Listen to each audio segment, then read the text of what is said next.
សួស្តីអ្នកបើកបរសូមជួយឆែកមើលបានបើកបរផុសអ្នកមើលតើបានបើកបរប្រភេទណាបានបើកបរប្រភេទផាសស្អាតឬក៏បានបើកបរឡានទូចឬក៏បានបើកបរឡានដឹកអ្នកដំណើរឬក៏បានបើកបរឡានធំសូមឲ្យមើលទាំងអស់គ្នានៅកន្លែងដែលថាផុតកំណត់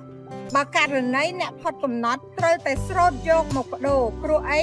ក្នុងមួយថ្ងៃផាកពិន័យ500រៀលបើករណីដល់កំណត់ហើយអ្នកអត់បានបដូរហើយឆ្ងល់ទេហេតុអីបានជាបានបើកបរមានការផាកពិន័យសូមខមមិនខាងក្រោមដូចនេះបើករណីអ្នកឆ្ងល់អំពីប្រភេទនៃបានបើកបរឬការផាកពិន័យនៃបានបើកបរសូមតាក់ទងមកទូរស័ព្ទឬក៏លេខ Telegram 012 88 15 8 កុដយើងខ្ញុំនឹងបញ្ចុះតម្លៃរហូតដល់ 50%